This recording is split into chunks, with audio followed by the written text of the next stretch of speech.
Er ist so lustig wie Rowan Atkinson, so sexy wie Richard Burton, so bekannt wie die Bee Gees und so musikalisch wie Elton John. Und er ist wie sie alle ein Commander of the British Empire. Wir freuen uns, heute Sir Simon Rattle zu Gast zu haben. Er ist der noch Chef der Berliner Philharmoniker und hat uns bestimmt viel über die Orchesterarbeit zu erzählen. Mein Name ist Ann-Kathrin und Sie sehen Audiophil TV. Viel Vergnügen. Hello, I'm Sir Simon Rattle and you're watching Audiophil TV. Audiophil.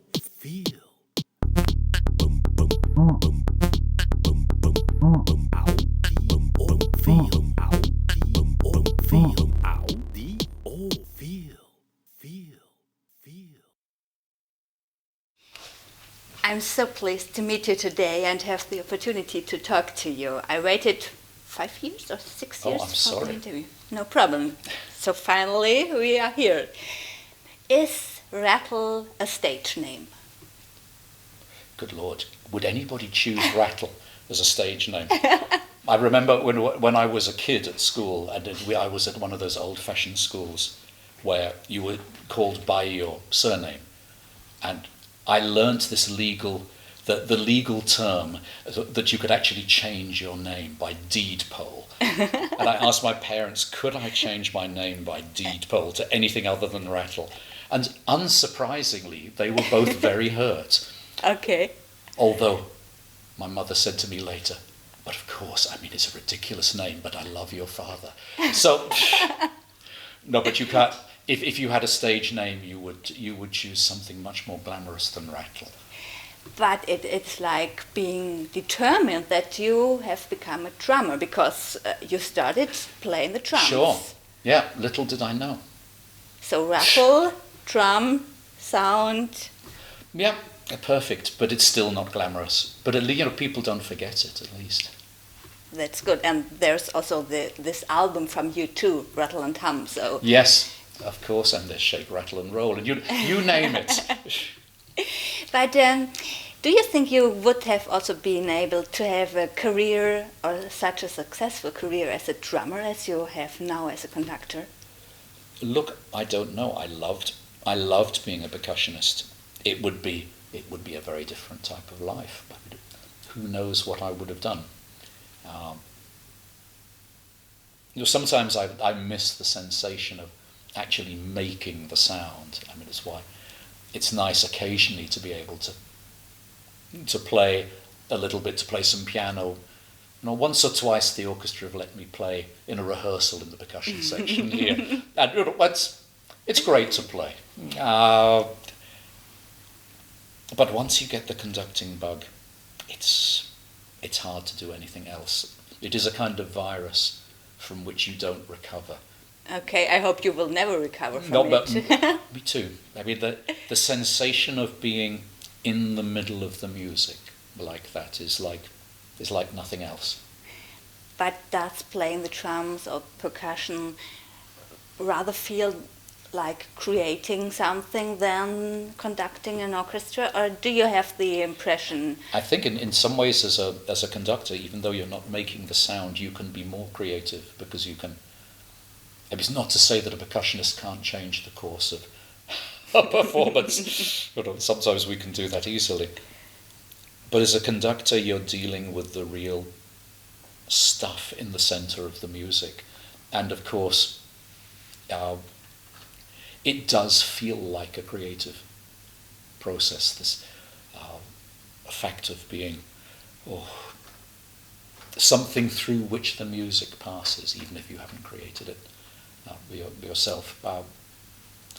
And the sense of communication between a conductor and an orchestra can be also a very, very profound thing. It's also hard to put your finger on exactly what it is. But so, yeah, I wouldn't be doing anything else. Is it like creating a painting because you have those different colors in the orchestra and you can mix it? Or like being in a studio? Maybe it's more like cooking, because you're at the service of the composer, of course, because you recreate what he made. You're at the service of the orchestra, because they need to be given help to give their best. You need to help them to do that, and also not to get in the way of doing that. And you need to be at the service of the audience, because you are trying to transmit all that out to them. So maybe it's like having the ideal ingredients in the ideal kitchen. And it helps, you need to know the recipe as well as the ingredients. But you have the best ingredients here at the Berlin Philharmonic, You right? have some pretty sensational ingredients, that's really true. But they are hard to handle sometimes. Of course, and so are truffles. A lot of white and black truffles. Exactly. But you're now leaving in 3 years this orchestra and heading to London again. Is it like a complete new challenge for you? Oh, I think it will be.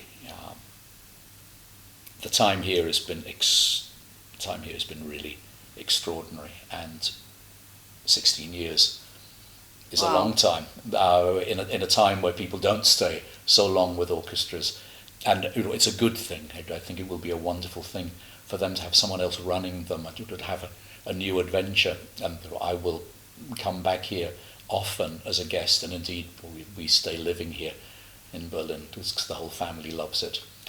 But I think with the work in London, it's something else, and of course it's going back to the roots. It's going back to my old country.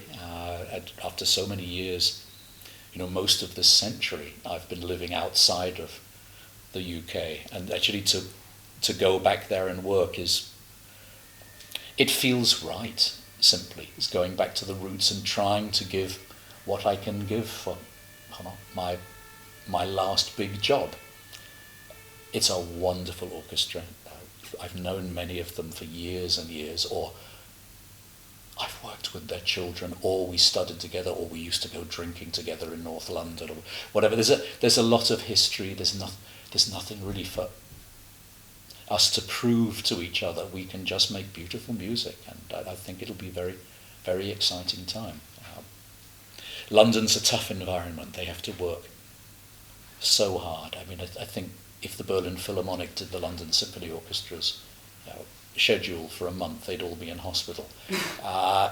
It's astonishing the amount they have to do, and that's not always a good thing. It does make them extremely fast, of course, at what they do, but I hope we can find a system where there's a little bit more time, a little bit more breathing space, and some more time to play the concerts more often, and just simply take a different type of journey. They only play a concert once. They play it once or twice at the most. Many things they're doing very, very fast.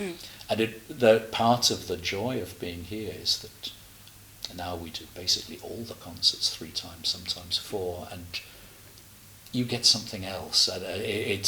It cooks in a different way, and there is a real development over the course of the performances.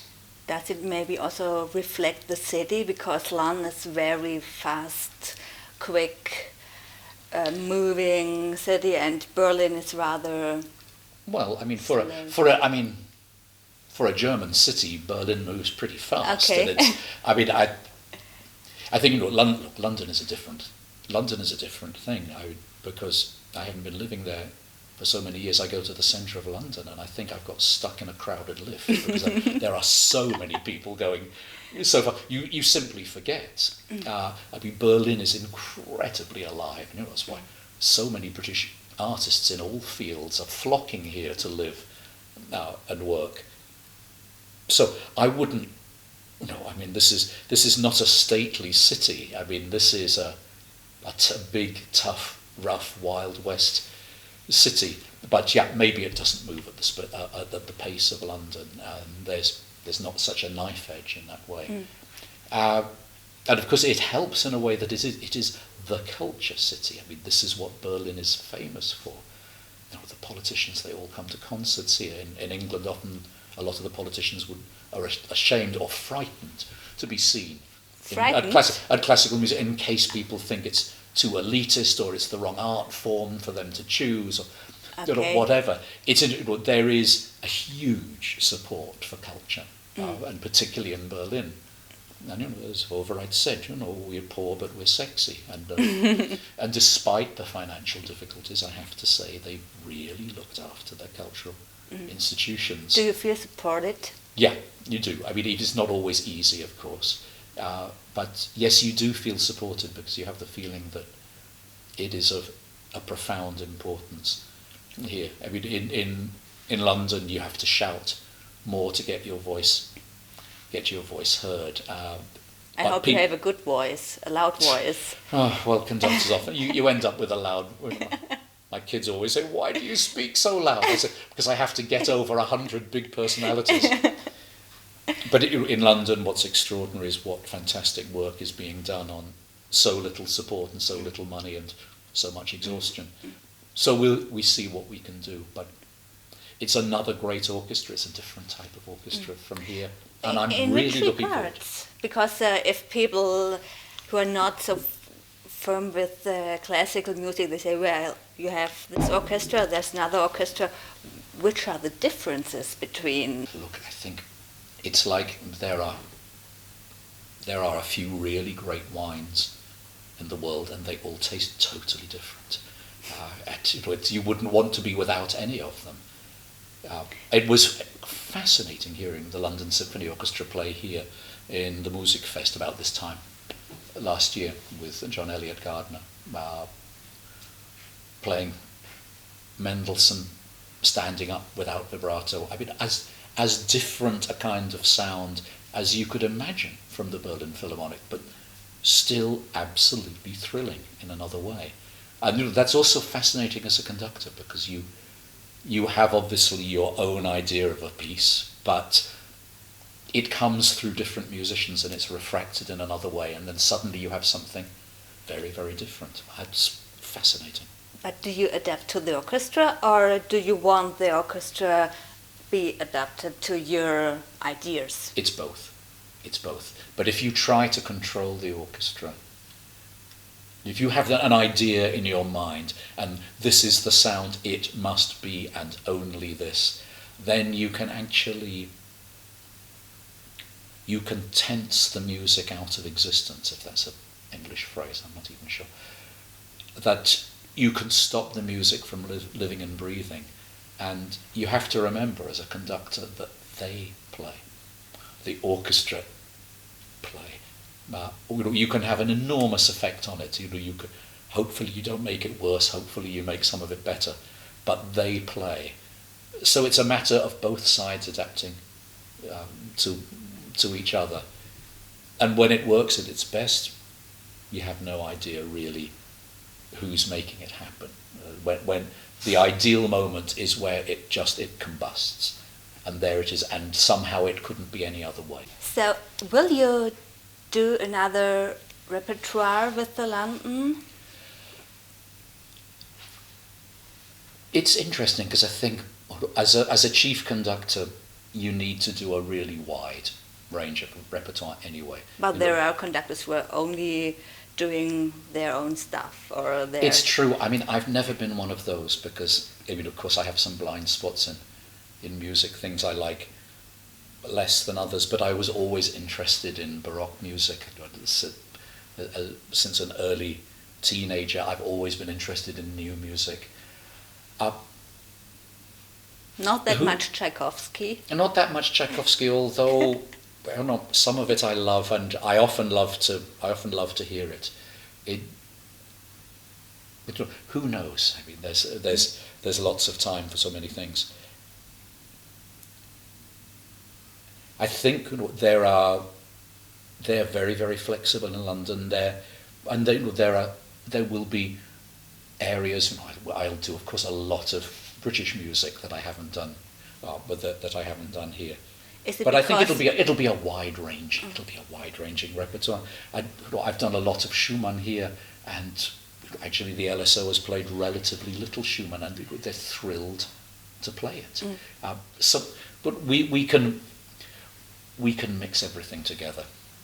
Is it because the Germans do not understand the English composers that you did not do so many?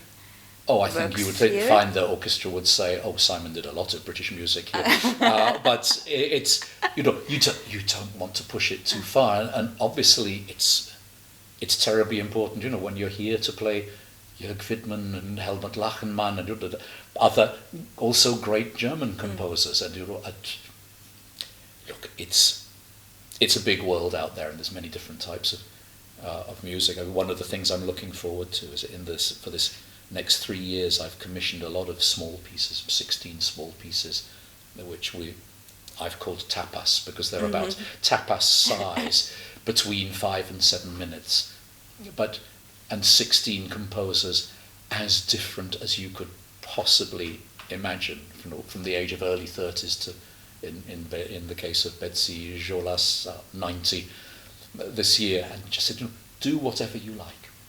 One composer, Wolfgang Riem, said to me, "Well, can I write a bonsai symphony, a miniature symphony with 3 movements of 2 minutes each?" I said, "Perfect. Do whatever you like, but give me a wonderful tapas, since it's a great way to eat." Yes. And I'll supply the albarino, and we'll play the tapas.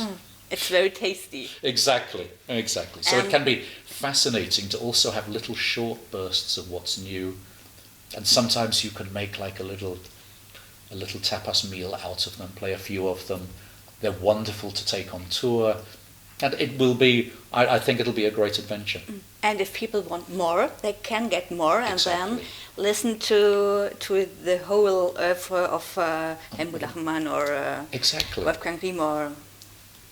One of the things we'll do in London is to commission always a piece for the beginning of the season, which is very short, and then ask the composer to expand it for later in the season. So you see the kernel of something, and then what grows from it. How would you describe the interest of the audience in new music? Is it hard to interest them?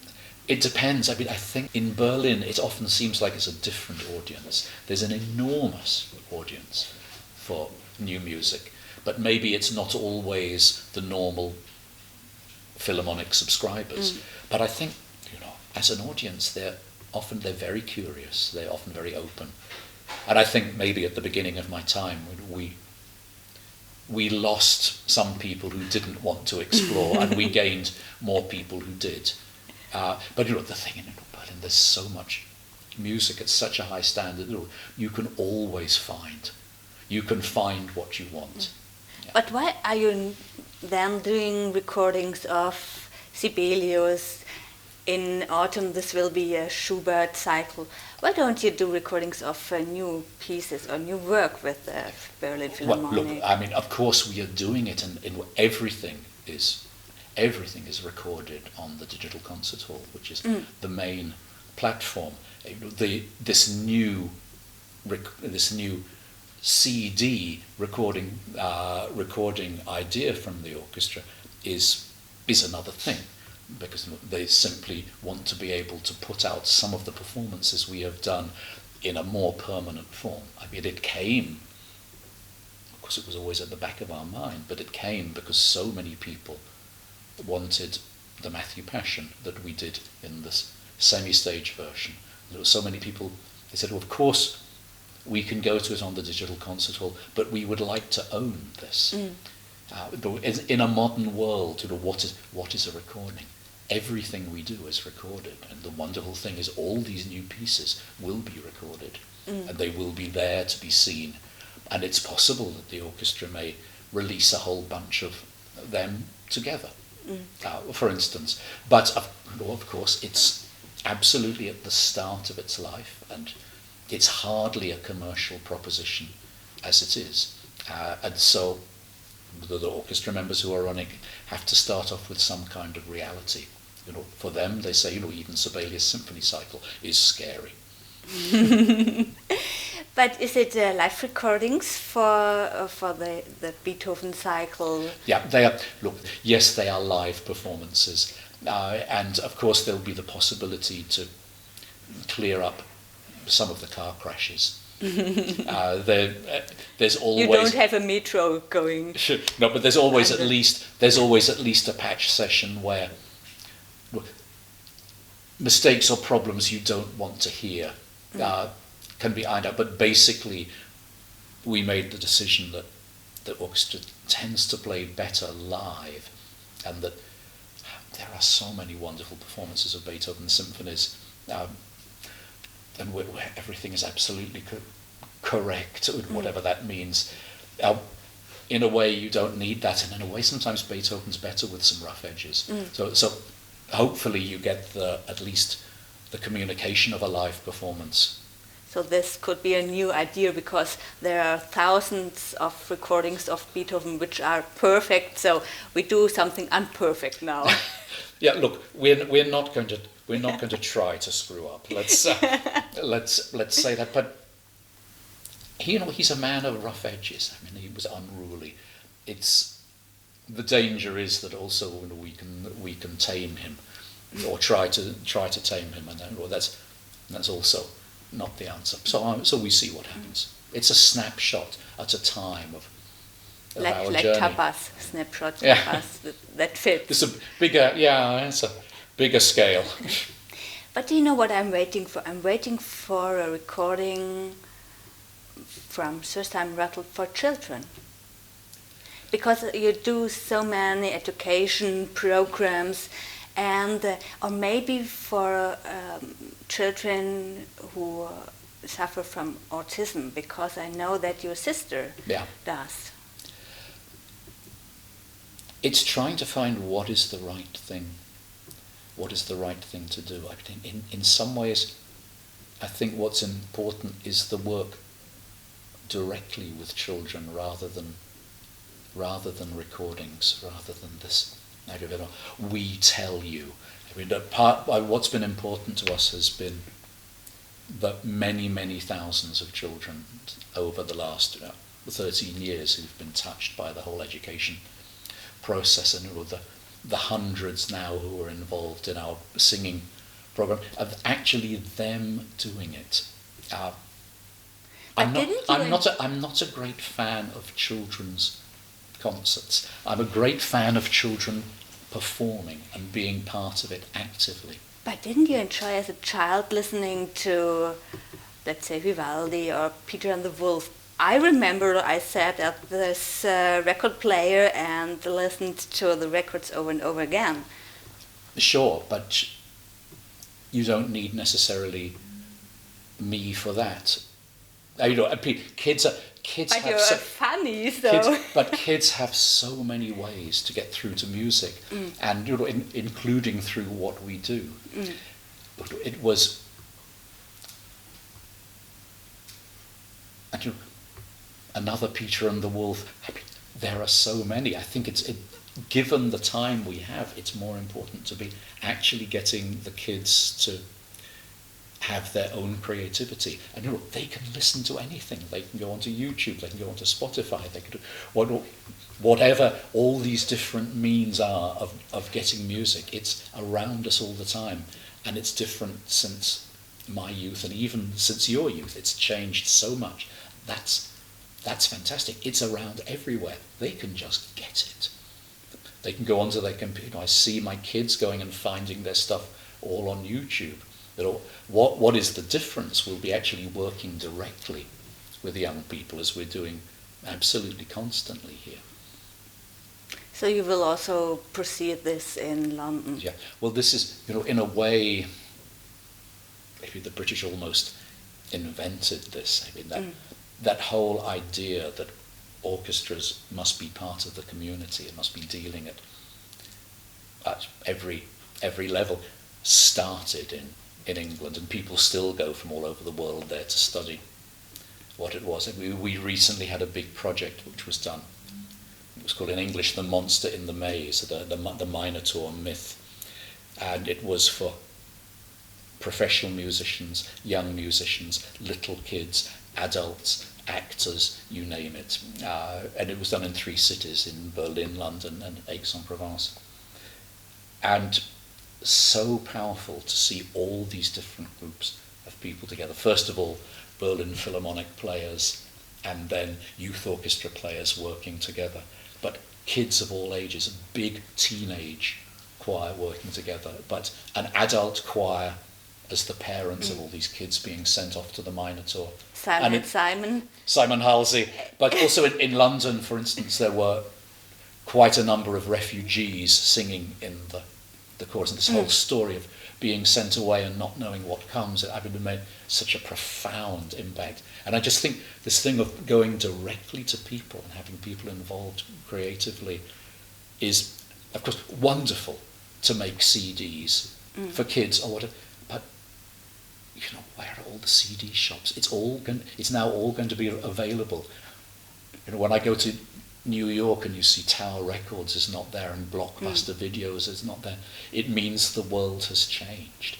People are going to get their information where they want it. And so we do it directly with them. So we invite all children to come to Berlin Philharmonic. We do. 3 years still you're here, and I'm happy to see you in the next concerts here. Thank you. Thank you very much for your time. Thank you. Ow.